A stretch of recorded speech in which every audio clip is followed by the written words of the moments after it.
محترم سامعین کرام السلام علیکم ورحمۃ اللہ وبرکاتہ۔ اللہ تبارک و تعالیٰ نے حضور نبی کریم تاجدار عرب و عجم صلی اللہ تعالیٰ علیہ وسلم کی 3 عظمتوں کو بیان کرنے کے بعد ہمیں 3 کام کرنے کا حکم فرمایا، جن میں پہلا کام لَتُؤْمِنُوا بِاللَّهِ وَرَسُولِهِ، اے لوگو تاکہ تم ایمان لاؤ اللہ پر، اس کے رسول اللہ صلی اللہ تعالیٰ علیہ وسلم پر۔ اللہ تبارک و تعالیٰ نے اپنے نبی کی عظمتوں کو بیان کرنے کے بعد ایمان لانے کا ذکر فرما کر یہ واضح کر دیا کہ تم اگر میرے محبوب پاک صلی اللہ علیہ وسلم کی عظمتوں اور رفعتوں کو ملاحظہ کرو گے، میرے محبوب پاک کے جلووں کا نظارہ کرو گے، تو تمہیں ایمان کی دولت نصیب ہوگی۔ تم میرے محبوب پاک صلی اللہ علیہ وسلم کی بارگاہ بکس پناہ میں پہنچ جاؤ گے تو قرب خداوندی حاصل ہوگی۔ جلوہ محبوب صلی اللہ تعالیٰ علیہ وسلم سے خداوندی عالم جل و علا کی جلوے نظر آتے ہیں۔ حسن مصطفیٰ صلی اللہ علیہ وسلم کو دیکھ کر مومن کے دل میں محبت خدا جلوہ گر ہو جاتی ہے۔ نور مصطفیٰ صلی اللہ علیہ وسلم کی نورانیت دیکھ کر مومن یہ کہنے پر مجبور ہو جاتا ہے کہ سر سے لے کر پاؤں تک تنویر ہی تنویر ہے، سر سے لے کر پاؤں تک تنویر ہی تنویر ہے۔ وہ مصور کیسا ہوگا جس کی یہ تصویر ہے۔ اللہ تبارک و تعالی ہمیں جو 3 کام کرنے کا حکم دے رہا ہے، ان میں پہلا کام اللہ تبارک و تعالی اور اس کے رسول پر ایمان لانا۔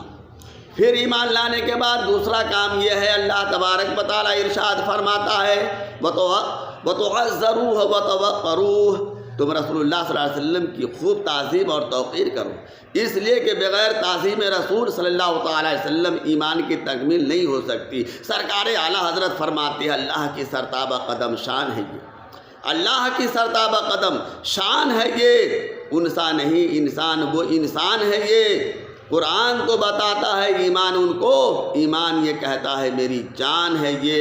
حضور تاجدار انبیاء محبوب کبریا صلی اللہ تعالیٰ علیہ وسلم کی توقیر اور تعظیم کرنا ہر مسلمان پر فرض ہے۔ قرآن کریم میں متعدد مقامات پر اہل ایمان کو اس کا حکم دیا گیا ہے۔ چنانچہ اللہ تبارک و تعالیٰ ارشاد فرماتا ہے یا ایھا الذین آمنوا لا تقدموا بین یدی اللہ ورسولہ واتقوا اللہ، اے ایمان والو اللہ اس کے رسول سے آگے نہ بڑھو اور اللہ تبارک و تعالیٰ سے ڈرتے رہو۔ اس آیت مقدسہ میں اللہ تبارک و تعالیٰ نے ایمان والوں سے خطاب فرمایا کہ تم میرے محبوب مکرم نبی معظم کا ادب کرنا، ان کی آگے نہ بڑھنا۔ اللہ تبارک و تعالیٰ نے یا ایھا الناس، اے لوگوں نہیں فرمایا، سارے لوگوں سے خطاب نہیں کیا، اس لیے کہ نبی کا ادب کرنا صرف ایمان والوں کا کام ہے۔ جو بے ادب ہے وہ ایمان والے نہیں تھے۔ اللہ تبارک و تعالیٰ نے ایمان والوں کو تاکید فرمائی کہ تم نبی کے آگے نہ بڑھنا۔ مفسرین کرام نے نقل فرمایا ہے کہ صحابہ کرام میں سے کچھ لوگوں نے رمضان شریف کا مہینہ ابھی شروع نہیں ہوا تھا اور ان لوگوں نے روزہ رکھ لیا۔ عید الاضحیٰ کے موقع پر کچھ لوگوں نے حضور سرور کائنات کے قربانی کرنے سے پہلے اپنی قربانی کے جانور ذبح کر لیا۔ بارگاہ محبوب صلی اللہ علیہ وسلم کی ادب کی عظمت قرآن مجید میں اس طرح بیان ہے کہ اے لوگو، اے ایمان والو، اپنی آواز کو نبی کی آواز سے اونچا نہ کرنا، ان کے حضور زوردار آواز نہ نکالنا۔ جس طرح زور سے ایک دوسرے کے ساتھ باتیں کرتے ہو وہ تمہارے اعمال ضائع ہو جائیں گے اور تمہیں خبر بھی نہیں ہوگی۔ مقام غور ہے، کتنا اونچا مقام ہے بارگاہ رسول اکرم تاجدار عرب و عجم کا کہ اصحاب رسول جو ایمان میں سب سے اعلیٰ، جماعت اور اعمال میں سب امت میں ان سے بڑھ کر کون ہو سکتا ہے، رضی اللہ عنہم ورضوا عنہ کا تغمہ امتیاز جنہیں بارگاہ خداوندی سے عنایت ہو چکا ہے، اولئک ھم المؤمنون حقاً کی ڈگری جنہیں مل چکی ہے۔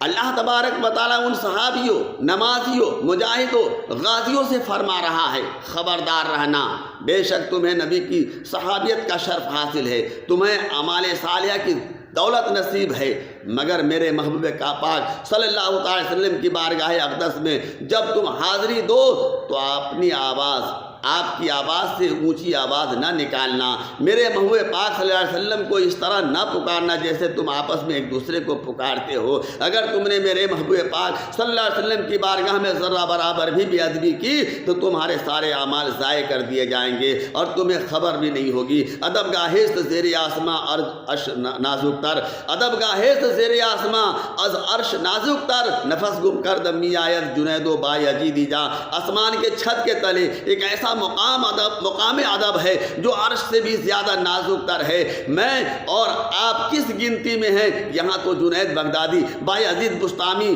اللہ تبارک و تعالیٰ کے جیسے ولی اونچی آواز سے بولنا تو کجا اپنا سانس تک کے روک لیتے ہیں، اس لیے کہ حضرت ثابت بن قیس رضی اللہ تعالیٰ عنہ کی قوت سماعت کمزور تھی، وہ اونچا سنتے تھے اور بولتے بھی تھے اونچا۔ جب یہ آیت کریمہ نازل ہوئی تو نبی کی آواز سے اونچی آواز نہ نکالنا، یہ فرمان خداوندی آ جانے کے بعد ان کے دل میں یہ خیال گزرا کہ میں بھی اونچی آواز میں سنتا ہوں، اونچا بولتا ہوں تو کیا میرے عمل بھی ضائع ہو جائیں گے؟ اس خیال سے انہیں اس قدر پریشانی ہوئی کہ راستے میں ایک مقام پر بیٹھ کر رونے لگے۔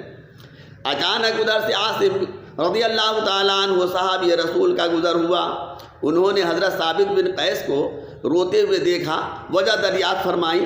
قیس رضی اللہ تعالیٰ عنہ نے کہا کیا تمہیں معلوم نہیں لا ترفعوا اصواتکم فوق صوت النبی والی آیت؟ میں وہ شخص ہوں جو سب سے اونچا سنتا ہوں اور بولتا ہوں، میں اب اس لیے رو رہا ہوں کہ میرے اعمال برباد ہو جائیں گے، میں دوزخی ہو جاؤں گا۔ یہ بات سننے کے بعد حضرت عاصم بارگاہ نبوی میں حاضری کے لیے چلے گئے اور حضرت قیس بن ثابت رضی اللہ تعالیٰ عنہ واپس اپنے گھر پہنچ گئے اور اپنی جوزہ محترمہ سے کہا کہ مجھے ایک کمرے میں بند کر دو۔ اونچا بولنے والوں پر اللہ تبارک و تعالیٰ نے عتاب کی آیت نازل فرمائی ہے، میں اللہ تبارک و تعالیٰ کی بارگاہ میں خوب گریہ بازاری کروں گا، شاید اس طرح مجھے اللہ تبارک و تعالیٰ کی بارگاہ سے معافی مل جائے۔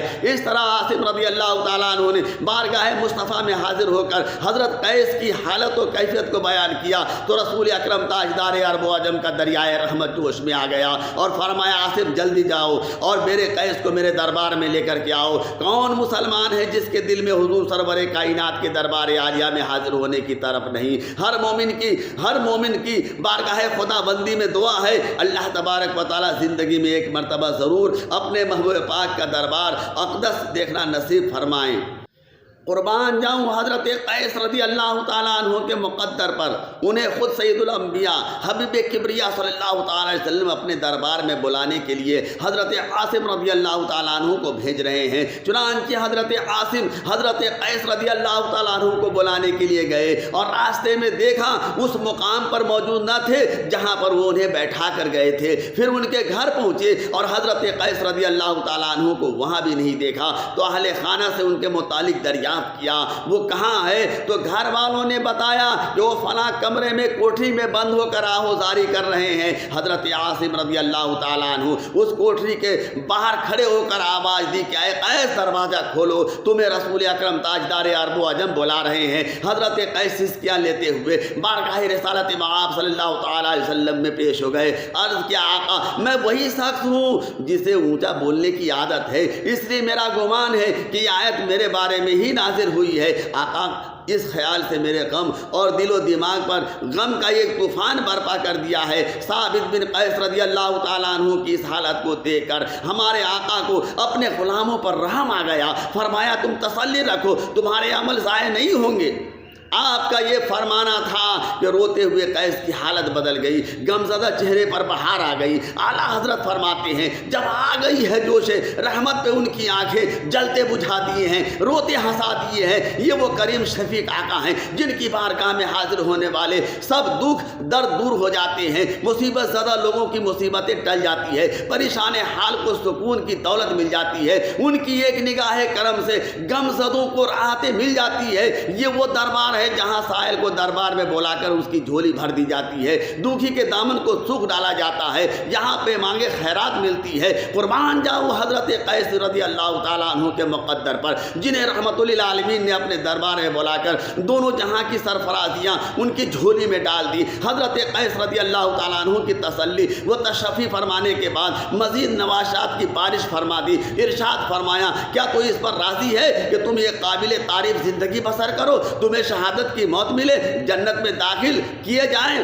حضرت قیس رضی اللہ تعالیٰ عنہ صرف اس لیے پریشان تھے کہ اونچی آواز سے بولتے تھے، انہیں اس سے اونچا بولنے کی معافی مل جائے، مگر قربان جاؤں سخی کی عطا پر حضرت قیس رضی اللہ تعالیٰ عنہ کو نہ صرف اونچا بولنے کی معافی دی گئی بلکہ نوازشات کی برسات کر دی۔ ارشاد فرمایا کہ اے قیس، تمہاری ایک پروقار باعزت قابل تعریف زندگی ہوگی، تمہیں شہادت کی موت نصیب ہوگی، اور پھر قیامت کے دن تم جنت میں داخل کیے جاؤ گے۔ اے قیس، تمہاری دنیا کی زندگی بھی عظمت، تمہاری موت بھی پروقار، تمہاری آخرت بھی شاندار ہوگی۔ حضرت قیس روتے ہوئے آئے تھے، ہنستے ہوئے واپس لوٹے۔ قربان جائیں، فرمان رسول کے بعد جو بھی حضرت قیس بن ثابت رضی اللہ تعالیٰ عنہ کو دیکھتا تو کہتا جس نے دنیا میں چلتا پھرتا جنتی دیکھنا ہو وہ حضرت قیس کو دیکھ لے۔ اس فرمان رسول صلی اللہ علیہ وسلم سے حضرت قیس رضی اللہ تعالیٰ عنہ کو اعلیٰ زندگی، شہادت کی موت اور جنت کی خوشخبری مل گئی۔ یہ ہمارے عقیدے کی تصدیق ہو گئی۔ اللہ تبارک و تعالیٰ ہمارے آقا و مولا جناب محمد رسول اللہ صلی اللہ علیہ وسلم کو مالک و مختار کیا ہے، علوم غیبیہ سے خبردار کیا ہے۔ آپ جسے چاہیں اچھی زندگی اور جنت عطا فرمائے۔ اسی لیے تو ہم عرض کرتے ہیں واسطہ سید کربلا کا، واسطہ فاطمہ کے رضا کا، ہماری جھولی بھی بھر دو سرکار، آپ نے سب کی جھولی بھری ہے۔